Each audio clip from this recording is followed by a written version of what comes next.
तत्सवितुर्वरेण्यं भर्गो देवस्य धीमहि धियो यो नः प्रचोदयात्। ॐ अभयं मित्रादभयं मित्रादभयं ज्ञातादभयं परोक्षात् अभयं नक्तमभयं दिवाना सर्वाशामं मित्रं भवन्तु सर्वाशामं मित्रं भवन्तु।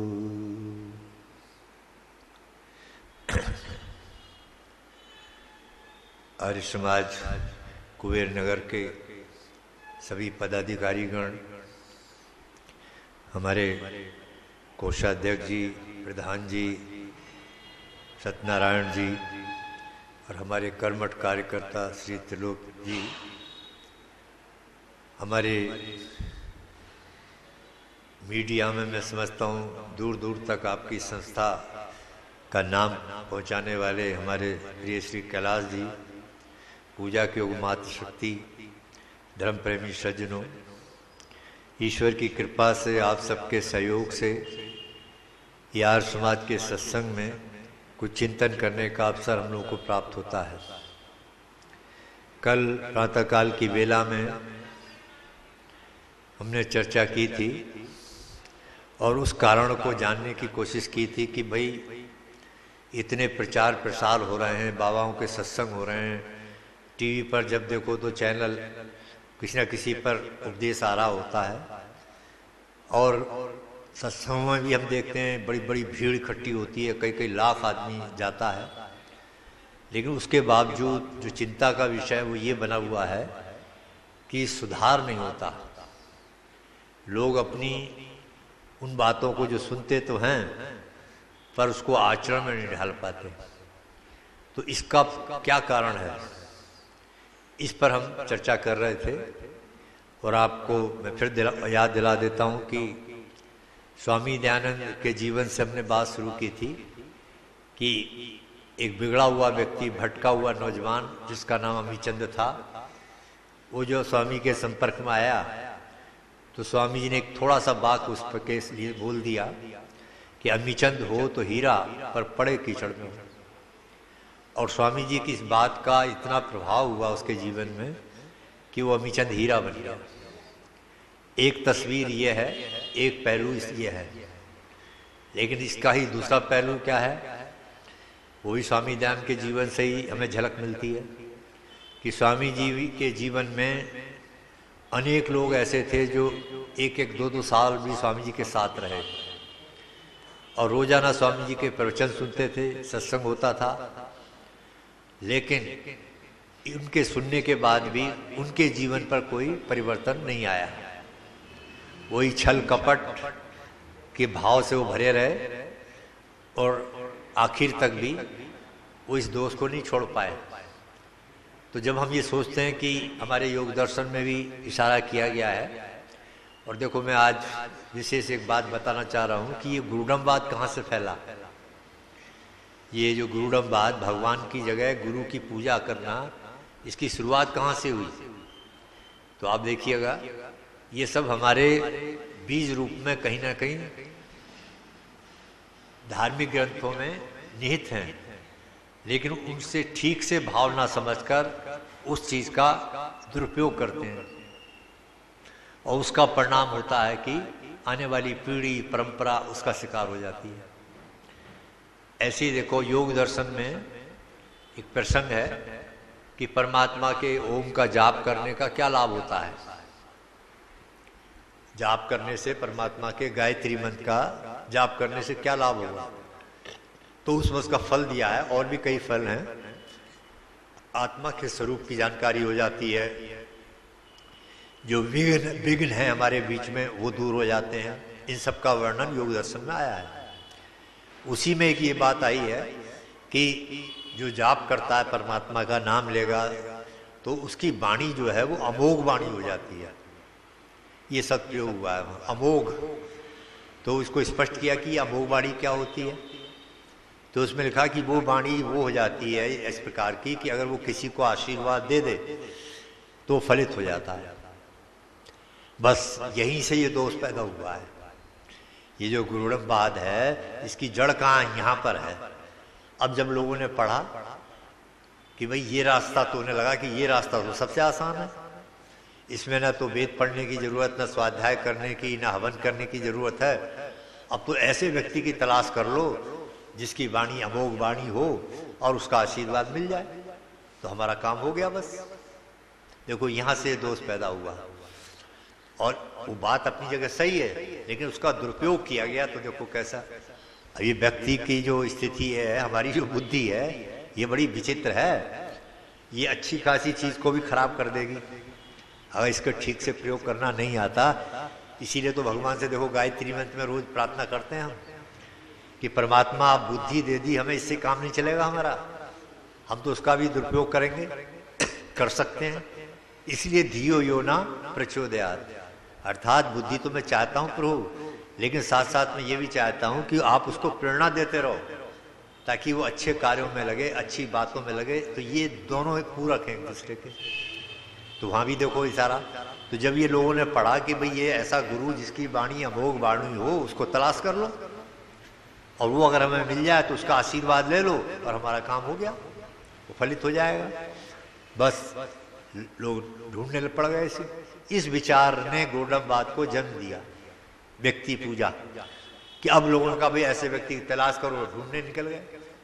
अब उसमें क्या हुआ कि ऐसा व्यक्ति मिलना कोई आसान थोड़ी है, इतना आसान नहीं है जितना हम आसान समझते हैं। आप स्वामी दयानंद के जीवन से ही देख लो। स्वामी दयानंद, आप उनके जीवन चरित्र को पढ़ो तो पता लगेगा कि स्वामी जी कितने भटके हैं सच्चे गुरु की तलाश में। कितने वो तमाम उत्तराखंड में कई वर्ष बहुत टाइम लगाया और बड़े बड़े कष्ट झेले उन्होंने। अलकनंदा की नदी पार करते हुए कोई साधन नहीं था, तो बर्फ के टुकड़े बहते हैं बड़े नुकीले माथे, तो टांग में सारे में घाव हो गए। और उद्देश्य यही था कि कहीं तमाम, जिसने जो बता दिया कि जाओ पहाड़ों पर मिलेगा कोई साधु महात्मा, जहाँ पर तुम्हारी जो भावना है, तुम्हारा जो जिज्ञासा है, उसको शांत कर सकता है, तो वहीं चल पड़े वो, जिसने जो बता दिया। कितने घूमे हैं और उनके साथ कितना दुर्व्यवहार भी हुआ है, ये भी पढ़ लो जीवन चरित्र में, कि ढोंगी पंडितों ने, ब्राह्मणों ने देखा तो उनके कपड़े तक उतरवा लिए कि ये तुम्हारे ये है, इसे भी छोड़ो, ये सारे जो पहन रखे थे अपने पर वो भी सब बोले नहीं, ये सब बाधक हैं, और सब ले लिए। और स्वामी जी जो पता लगता है कितना भ्रमण, कितनी तपस्या, और एक बार तो वहाँ की दुर्दशा को देखकर स्वामी निराश हो जाते हैं, जीवन चरित्र में आता है उसी में, और अपने जीवन की को समाप्त करने के पर आ जाते हैं। फिर अंदर से प्रेरणा होती है कि नहीं, ये रास्ता ठीक नहीं है। कठिनाई का, संघर्ष का और लोगों को सुधारने का जो मार्ग है, यही सबसे बेहतर मार्ग है। फिर स्वामी कर पाते, क्योंकि स्वामी जी ने जब घूम के देखा तो तमाम हमारी बद्रीनाथ, केदारनाथ जो पहाड़ों की श्रृंखला है उसमें खूब घूमे हो, और वहाँ जा जाकर उन्हें कैसे ब्राह्मणों के दर्शन हुए, पंडितों के दर्शन हुए, जो सब आचरण से खराब थे। पढ़ो उनके जीवन। एक ब्राह्मण ने स्वामी जी को भोजन का निमंत्रण दे दिया। अब स्वामी जी अब गए तो देखा तो वहाँ मछली बनाई जा रही थी। स्वामी जी को बड़ी घृणा हुई ये देखकर। तो ये हालत उन लोगों की थी जो धर्म के अधिकारी माने जाते थे, उनका आहार विहार इस स्तर तक खराब हो गया। तब स्वामी जी को बड़ी निराशा हुई कि भाई जो इस प्रकार के परिपक्व लोग ऐसे आश्रम में बैठकर भी उनके जीवन में जब सुधार नहीं हुआ तो आम जनता क्या सुधरेगी, क्या समझेगी। तब उन्हें निराशा हुई थी, लेकिन फिर अंदर से प्रेरणा हुई उनका, तुम अपना काम करो, और वो फिर लग गए उसी में। तो मैं ये बताना चाह रहा हूँ कि सच्चे ईश्वर की, सच्चे गुरु की जो वाकई में जिसके अंदर ये क्षमता होती है, ये इसको मैं खंडन नहीं कर रहा कि हमारी वाणी वो वाणी हो जाती है। कई लोगों को आपने देखा होगा, आपके जीवन में भी कितने लोग मिलते होंगे कि जो आपके समीप आते हैं तो ऐसा लगता है कि ये जितनी जल्दी हो उठे हमारे पास से, जबकि कोई थोड़ा सा उसके व्यवहार सही यानी ये झलक रहा होता है। और कुछ व्यक्ति जीवन में ऐसे मिलते हैं कि जिनका मन करता है अंदर से यार ये कुछ देर और बैठे रहे, कुछ देर और इसकी बात सुनने को। तो ये क्या है, ये उसकी वाणी की तपस्या है। और ये स्थिति जो आ रही है आकर्षण, ये क्या है? ये उसकी साधना है। जिसने अच्छा जिया है जीवन में, जो कोई अच्छी चीजें, उसका प्रभाव है।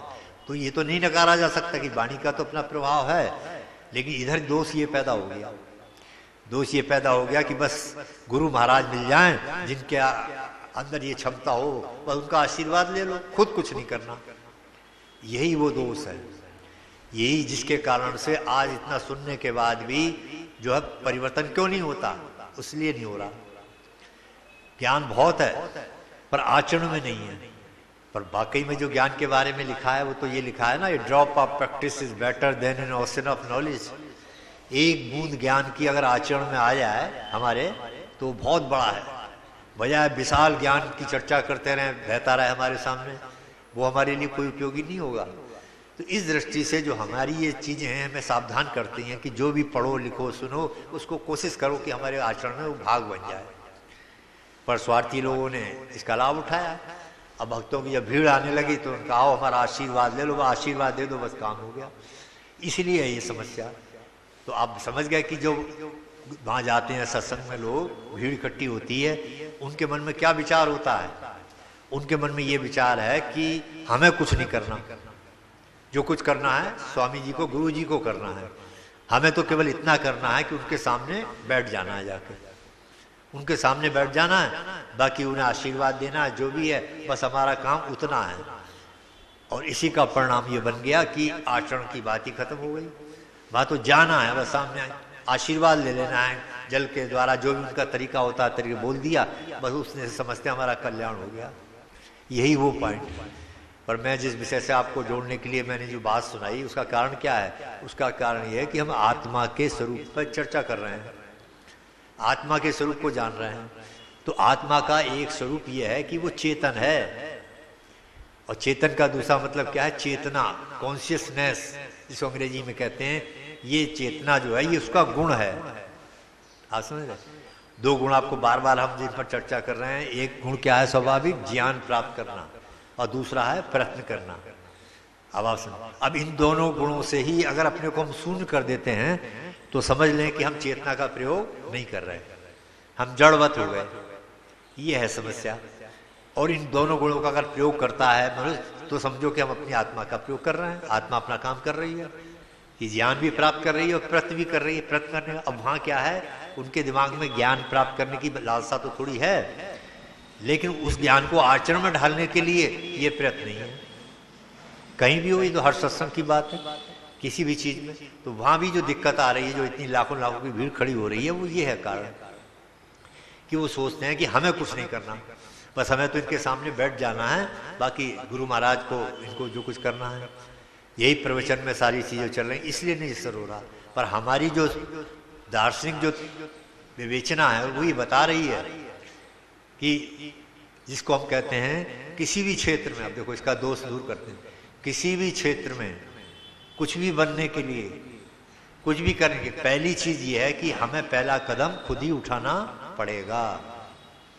ये है रहस्य की बात। किसी भी दिशा में अगर हम साधक बनना चाहते हैं, कोई भी आपका लक्ष्य है, उस दिशा में पहला कदम आपको ही उठाना पड़ेगा। और आप अगर उधर कदम नहीं उड़ा रहे, आप कोई प्रयत्न नहीं कर रहे, प्रयास नहीं कर रहे, और केवल दूसरों पर निर्भर कर गए, तो इससे भला होने वाला नहीं है। इसीलिए हमारे यहाँ विद्वानों ने भी लिखा है ना कि ईश्वर भी कब मदद करता है हमारी? ईश्वर भी जब मदद करता है जब पहले उस दिशा में हमारा प्रयास होता है। हम हाथ पे हाथ रख के बैठे रहें, कुछ करें ना, और बस प्रार्थना करते रहें परमात्मा से, तो ये हमारा प्रोसेस नहीं है, ये हमारी शैली नहीं है। हमारे तो साथ कहा गया है कि जो प्रार्थना की जा रही है उसकी पूर्ति के लिए जो साधन है उनके लिए भी प्रयास करना पड़ेगा, तब वो लाभ आपको मिलेगा। तो ये फर्क आ गया। वहां केवल सुनना है, सुनकर बस आशीर्वाद, खत्म बात, करना कुछ नहीं, इसलिए ग्राफ नीचे को जा रहा है ना। और जबकि हमारे एक अंग्रेजी के फिलोसफर ने भी बहुत बढ़िया बात लिखी, हमारी चीज को उसने अपने ढंग से लिख दिया कि परमात्मा को हम कहते हैं दयालु है। हाँ, परमात्मा दयालु है और सब पर दया करता है, छोटे छोटे कीड़े मकोड़े सबका भोजन का। आप देखो आश्चर्य होता है, पत्थर के नीचे भी कीड़ा है, उसे भी देखो जीवन मिल रहा है, वहां से भोजन मिल रहा है, सांस मिल रही है, क्या व्यवस्था है। वनस्पतियों को सारा परमात्मा ने छोटे छोटे जीव जंतुओं का भी भोजन का प्रबंध किया है। लेकिन वहां भी एक रहस्य है, तो अंग्रेजी किसी विद्वान ने उस रहस्य की ओर हमारा ध्यान दिलाया कि God gives every birds its food but does not throw into the nest. अर्थात परमात्मा ने सब कीड़े मकोड़ों के लिए भोजन का प्रबंध तो किया है, लेकिन उसका रहस्य यह है कि उस भोजन को वो घोंसले में फेंकता नहीं है। अर्थात उसे पाने के लिए हमें हाथ पांव मारने पड़ते हैं। ये है रहस्य की बात। देख लो, छोटे से छोटे कीड़े को भी देखो, पत्थर प्रयास कर रहा होता है। चींटी को देखो कहाँ से डिला कहाँ ले आके कोशिश करती, बार बार गिरती है, बार बार अलग होती है, फिर देखो इसमें। तो ये चीज बता रही है। इसी प्रकार से हमारी जो आत्मा है, ये चेतनता, इसका गुण है। वो हम चेतना, उसका पायदान ही यहाँ पर रखा है कि ज्ञान के साथ प्रयत्न जोड़े हैं दोनों। अगर ज्ञान है और प्रयत्न नहीं होगा, कोई लाभ नहीं होने वाला, है ना। और अगर बिना ज्ञान के प्रयत्न ही करते रहो किसी दिशा में बिना सोचे समझे, तब भी हानि होगी। तो दोनों एक दूसरे के पूरक हैं। ज्ञान हो फिर प्रयत्न भी हो उस दिशा में, तब वो सही चीज। तो वहां लिखा ना, तो इसलिए कहा कि परमात्मा ने तो सबके लिए भोजन का प्रबंध किया है, लेकिन उसकी शर्त यह है कि उस भोजन को घोंसले में फेंकता नहीं है। उसे पाने के लिए हाथ पांव मारने पड़ते हैं। पर लोगों ने, निकम्मे लोगों में निष्कर्मणता, निष्कामता का भी भाव निष्कर्मणता कर दिया प्रचार कि अजगर करे न चाकरी, पंछी करे न काम, और दास मलूका कह गए सबके दाता राम। बोली ये कोई काम थोड़ी करते हैं। अगर मुंह में हमें मिलना होगा तो मिल जाएगा, अपने आप आ जाएगी सब चीज, भाग में होगा तो मिल जाएगा। ये देखो, इससे निष्कर्मणता फैल गई निष्कामता की जगह।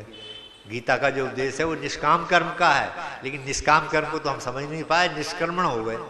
अर्थात करना धरना कुछ नहीं, भगवान भरोसे बैठो, ईश्वर से प्रार्थना करते रहो, ये तरीका नहीं है। ईश्वर उनकी मदद नहीं करता। इसीलिए बड़ा साफ लिखा है कि ईश्वर भी उन्हीं की मदद करता है जो पहले खुद उस दिशा में प्रयास करते हैं, है ना। कल्पना करो आप, अब मैं समझाने के लिए एक उदाहरण देता हूँ। अभी सड़क के किनारे एक व्यक्ति खड़ा है और सामने कोई वजन लेके खड़ा है, वजन खड़ा है सामने है। अब सीधा खड़ा होकर वो रास्ता चलने वाले लोगों से कहे, भैया ये वजन मेरे सिर पे उठा दे के रख देना, कोई करेगा मदद उसकी? खुद हाथ ना लगाए और लोग कहेंगे देखो खुद तो अट्टा कट्टा खड़ा है और हाथ नहीं लगा रहा और हमसे करा उठा के सिर पे रख देना, कोई नहीं मदद करेगा। और वही व्यक्ति अगर खुद उठाने की कोशिश कर रहा हो और फिर कहे भैया जरा सहारा लगा देना, तो मैं समझता हूँ तमाम लोग आ जाएंगे, कहें भाई कोशिश कर रहा है, जरा सहारे की जरूरत है। बस यही टेक्निक है, यही टेक्निक है। अर्थात सहारा बहुत है दुनिया के अंदर, परमात्मा से बड़ा तो सहारा कोई है ही नहीं। लेकिन वो सब सहारे भी जब ही सक्रिय होंगे, उनका जो आश्रय मिलेगा जब हम खुद प्रयास कर रहे होंगे, हमारा उधर प्रयास होगा। और जिंदगी में आज देखो तमाम इतिहास भरा पड़ा है जिन्होंने, अब यहाँ यही तो दिक्कत आई कि अमीचंद में और दूसरे लोगों में क्या फर्क आया। दूसरे लोगों में ज्ञान तो प्राप्त होता था, रोज सत्संग सुनते थे, वो स्वामी जी के प्रवचन सुनते थे, लेकिन उस दिशा में उनका खुद का प्रयास नहीं होता था। और अमीचंद का ये हुआ कि उसने जब समझ लिया कि अमीचंद ने मुझे टोक दिया, स्वामी ने कहा कि अमीचंद पढ़े तो हो तो हीरा, पर पढ़े कीचड़ में हो, तो उसने वही ये प्रतिज्ञा कर ली कि मैं अब हीरा बनकर ही दिखाऊंगा। और उस हीरा बनने के लिए उसने कोशिश की और देखो परमात्मा ने उसकी मदद की, चारों तरफ से हीरा बन गया।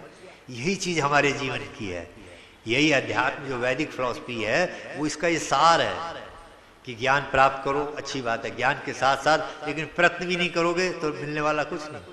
दोनों चीजें एक दूसरे की पैर रखें, फिर सहारे बहुत है। देखो परमात्मा तो हमारी माँ की सदृश भी है ना, उसका भाव हमारे साथ। जैसे आपने देखा होगा छोटा बच्चा जब घुटनों में चल रहा होता है, माँ काम कर रही है तो बहुत देर तक वो इधर उधर टहलती रहती है, नहीं उठाती उसको, लेकिन वो समझ जाती है जब उसका आवाज होता है कि अब ये व्याकुल हो गया इसे, तो फौरन गोद में उठा लेती है ना। यही स्थिति हमारी है। परमात्मा ने हमें कर्म करने की पूरी आजादी दी है, उसके प्रति लगाव चेष्टा।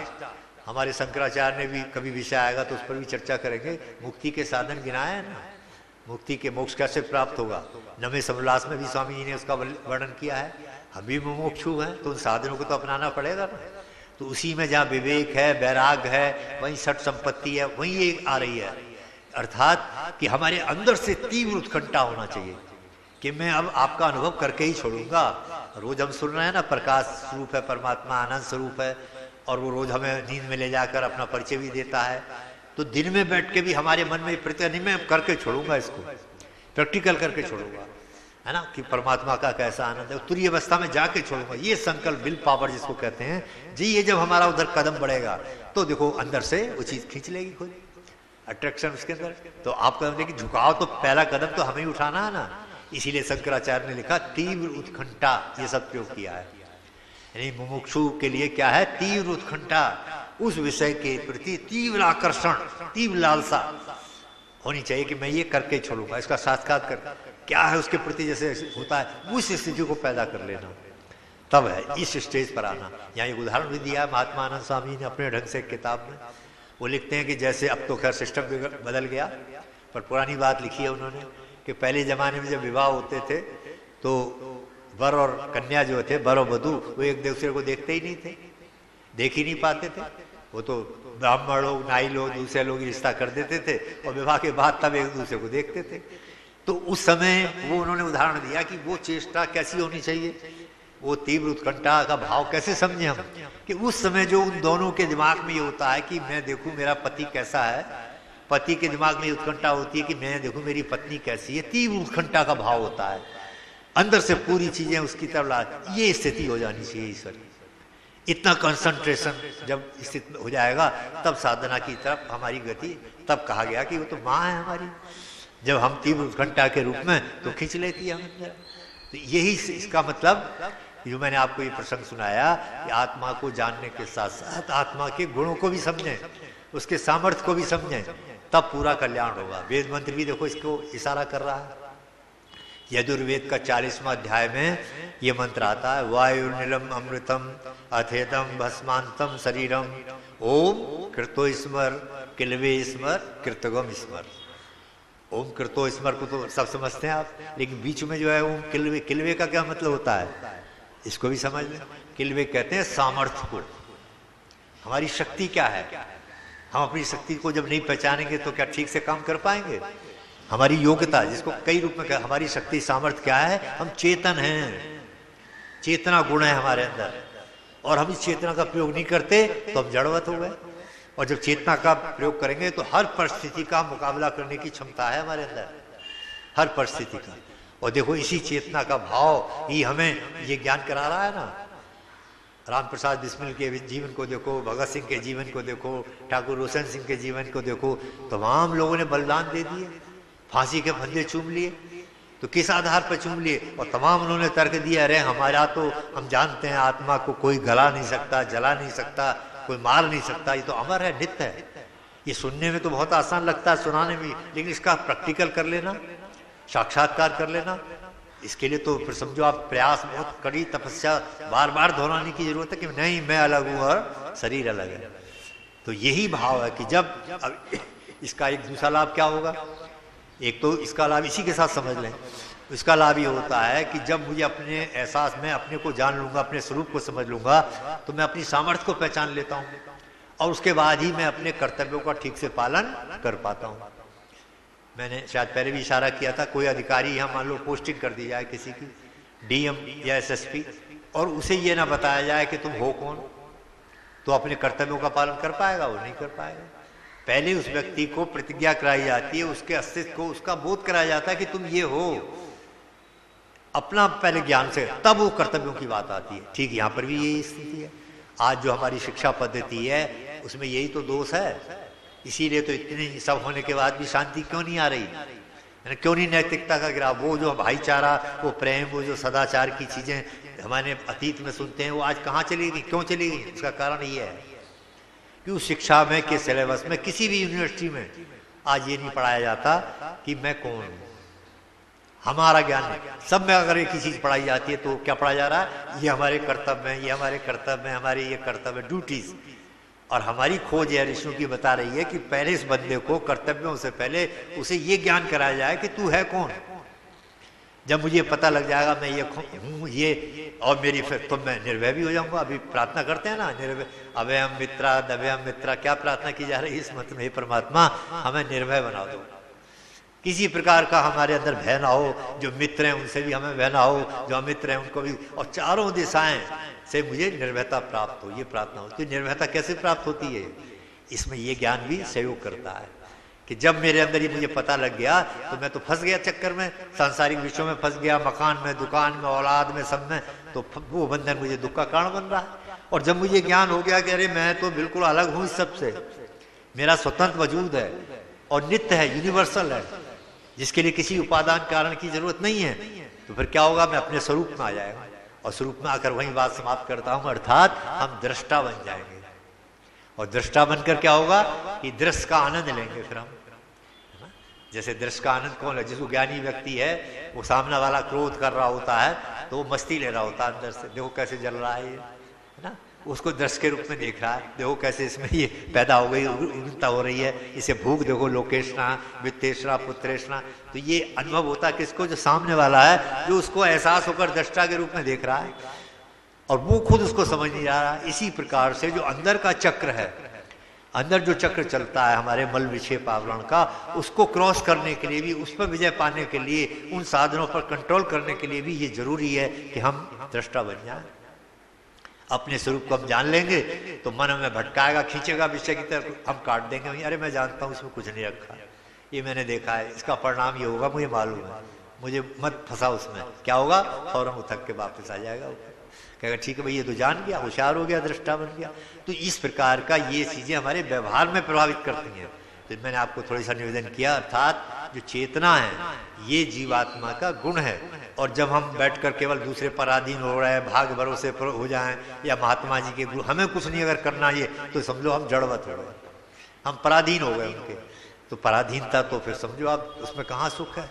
इसलिए हमारे यहाँ तो बार बार वैदिक फिलॉसफी, गीता को पढ़ लो, उपनिषदों को पढ़ लो, बार बार यही संदेश दिया जा रहा है कि मैं कर्म करने में स्वतंत्र हूँ, जीवात्मा कर्म करने में स्वतंत्र है। इसी स्वतंत्रता के आधार पर हमें फल मिलता है ना।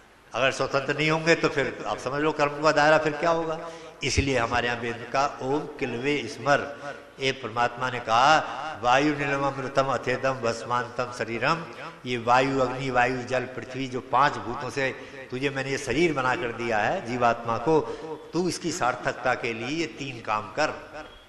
देखो आप, इस मंत्र का ये भाव है, ये 3 काम कर, इसकी सार्थक करना चाहता है शरीर को। तो पहले नंबर पर ओम कृतो स्मर, अब परमात्मा का जो मुख्य नाम है इसका जाप कर, और इसका जाप करने से धीरे धीरे जो मैल है, जैसे एक हलवाई चाशनी बनाता है, और आपने देखा होगा चाशनी बनाते क्या करता है, मैल आता है उसमें, फिर दूध की छींटे डालता है, दूध मारता है उसमें, और फिर मैल आ जाता है, फिर निकाल लेता है, फिर डालता है, फिर मैल, और कब तक डालता रहता है, जब तक दूध आना, वो मैल आना बंद नहीं हो जाता, और उसके बाद चाशनी साफ हो जाती है। बिल्कुल यही स्थिति हमारी है, यही हमें होना चाहिए हमारे जीवन में। परमात्मा का जो मुख्य नाम है ओम की तरह, ओम जो है पवित्र है, इससे पवित्रम श्रेष्ठतम कुछ नहीं हो सकती। स्वामी ने सत्यार्थ प्रकाश में देखो बहुत बढ़िया बात समझाई है ना, मैं वाच्य और वाचक, अब ये समझ में नहीं आती कई लोगों की। वाच्य और वाचक का क्या मतलब होता है, वाच्य कहते हैं उस पदार्थ को, और वाचक कहते हैं जिससे वो नाम बोला जाता है। जैसे अभी हमारे मासे जी बैठे हैं, ये सामने इनकी आकृति देख रहा हूँ मैं, लेकिन अगर मुझे बुलाना हो तो किस नाम लूंगा ना इनका, त्रिलोकचंद जी बोलूंगा, तो ये क्या हो गया, वाचक हो गया। और वाची ये आकृति बैठी है, तो पर मेरा इनका जो व्यवहार होगा, नाम चाहिए ना मुझे, देखो यही इसका मतलब हो गया। तो परमात्मा स्वामी जी ने वहीं देखो पहले ही पन्ने के ऊपर ही समझाया हमें कि जो सत्ता है, ईश्वर है, परमात्मा, जिससे हम पालना चाहते हैं, मिलना चाहते हैं, तो उससे क्या, उसका नाम क्या है, उसका वाचक है ओम, और वाच उसका नाम हो गया ईश्वर सत्ता का। तो उस वाचक का प्रयोग करके हम उस वाचक के साथ अपना व्यवहार कर सकते हैं, उसकी आशीर्वाद ले सकते हैं, उसके कृपा पात्र बन सकते हैं। तो इस संबोधन के आधार पर तो यही पहले नंबर पर बताया कि जीवन को सार्थक करने के लिए एक ये साधन है। इसकी विस्तार से फिर कभी प्रसंगवश चर्चा करेंगे। ये जाप की विधि भी आनी चाहिए हमें। तो एक तो दूसरे नंबर पर रख दिया किलवे स्मर्श, अर्थात दूसरा काम क्या करना है, अपनी सामर्थ्य को पहचान, और फिर उसके बाद में कहा ओम कृतम स्मर, अर्थात तूने जीवन भर जो कर्म किए हैं उन पर उनका अध्ययन कर, उनको देख। तो ये भी स्वाध्याय का एक अर्थ होता है ना, स्वाध्याय, स्व अलग करें, अर्थात अपने आप को पढ़ना, अपने सूक्ष्म शरीर को पढ़ना, तमाम अलग विद्वानों ने एक ही बात कहा है कि थोड़ी देर समय निकालकर परमात्मा का जाप कर, अपनी सामर्थ्य को पहचान, साथ साथ दिन भर में थोड़ा समय निकालकर अपने किए हुए कर्मों पर विचार कर कि कहाँ मुझसे गलती हो गई, कहाँ देखो ये भूल हो गई, इसका परिणाम क्या होगा। धीरे धीरे फिर सुधार का बीज जो है वहां पर आना शुरू हो जाएगा। तो भगवान कृपा करे कि अपने ऋषियों के परिश्रम को हम सब लोग अपने जीवन में धारण कर सकें, ताकि हमारा भी जीवन सफल हो और आने वाली पीढ़ी को भी कुछ मार्गदर्शन मिले। ओम शम ओम द्यौ शांति अंतरिक्षगम शांति पृथ्वी शांतिराप शांतिरोषधयः शांति वनस्पतयः शांतिर्विश्वे देवाः शांति ब्रह्म शांति सर्वगम शांति शांतिरेव शांति सामा शांतिरेधि। ओम शांति शांति शांति। जो बोले सो अभय सत्य सनातन वैदिक धर्म की, महर्षि देवदया की, यादा पुरुषोत्तम श्री रामचंद्र महाराज की, योगीराज श्री कृष्णचंद्र महाराज की, भारत माता की, गौ माता का, आर्य समाज, वेद की ज्योति, ओम का झंडा, सत्यार्थ प्रकाश पढ़ा करो, जीवन को न मोड़ दो, नशा करना छोड़ दो। जो बोले सो अभय सत्य एक ध्वनि। ओ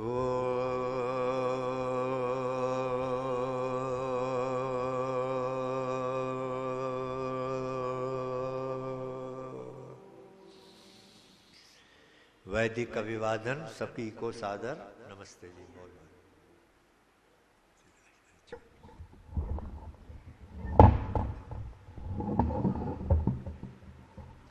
मेरे प्यारे भाई और बहनों,